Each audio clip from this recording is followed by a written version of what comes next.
រឿងពិនរឿងពីអាដិនសាឡើងវិញរឿងចាស់ធ្វើឲ្យต้องតម្នេញមិនទៅជាក្រោរឿងចាំងរឿងយើងរឿងស្នេហ៍កម្មរឿងចាំងអូនចាំមិនមានឡចិនអត់ខាត់មកមិនបនដល់លើបងអើយតាយ៉ាងណាបងប្រាមានថ្មីបងប្រែដល់ដីយកណា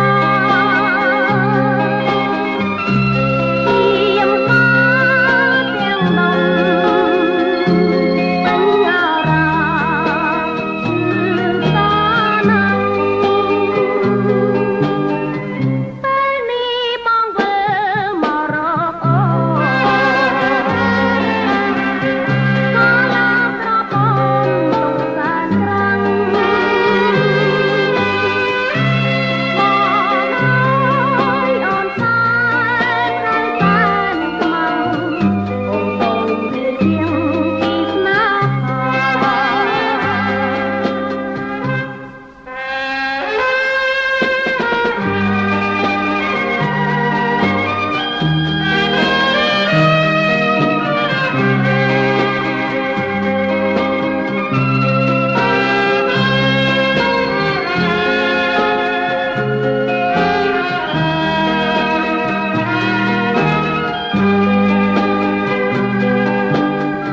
រឿងចាំងរឿងយើងរឿងស្នេហ៍កម្មរឿងចាំងអូនចាំមិនមានឡចិនអត់ខាត់មកមិនបនដល់លើបងអើយតាយ៉ាងណាបងប្រាមានថ្មី